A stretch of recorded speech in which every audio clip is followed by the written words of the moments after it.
Thank you, Mr. Chairman and the ranking member. Look, as I sit here in the Agriculture Committee, listening to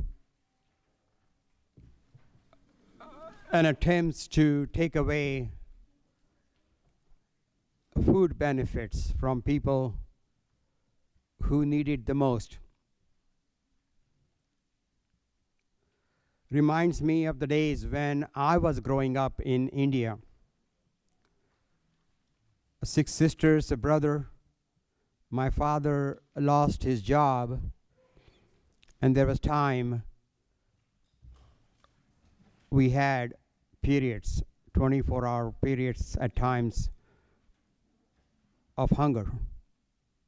There was times when I didn't know where my next meal is going to come from. And many a night I went to bed hungry. Today, I have the honor to represent Michigan's 13th Congressional District, including the city of Detroit. 1 in 4 households rely on these benefits. These are people who want to get ahead, want to work hard, make a life for themselves, but they need a little helping hand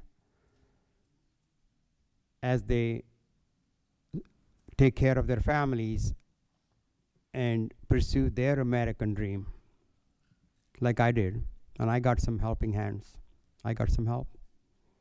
I'm grateful to this country that I entered when I was 24 years old with $20 in my pocket, and this country has given me so much.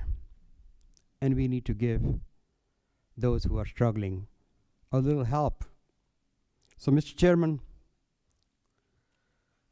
we can all agree that giving Americans the tools they need to thrive in the workplace, education, training, childcare, and transportation is important.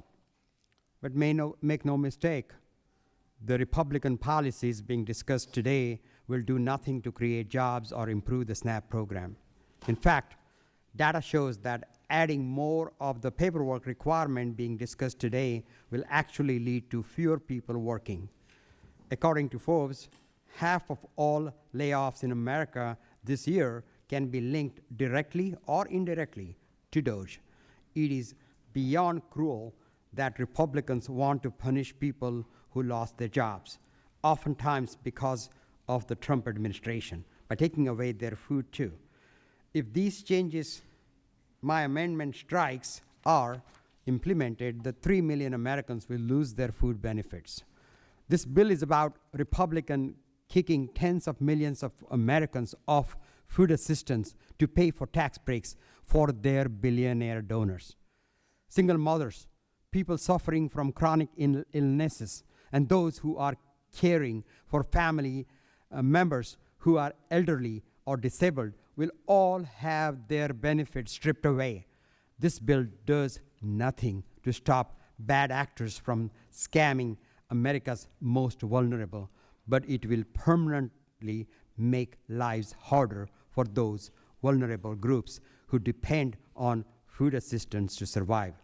At a time of increasing economic uncertainty, rising prices, and plummeting consumer confidence, we need to help people gain the skills they need to work, not punish the seniors, rural Americans who will be the most likely to be hurt by losing their jobs and food assistance.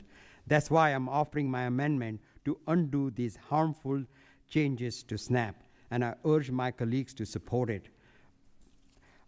This is something that's very close and dear to my heart, and I have talked with many of my constituents, and they're fearful, they're worried, they're afraid.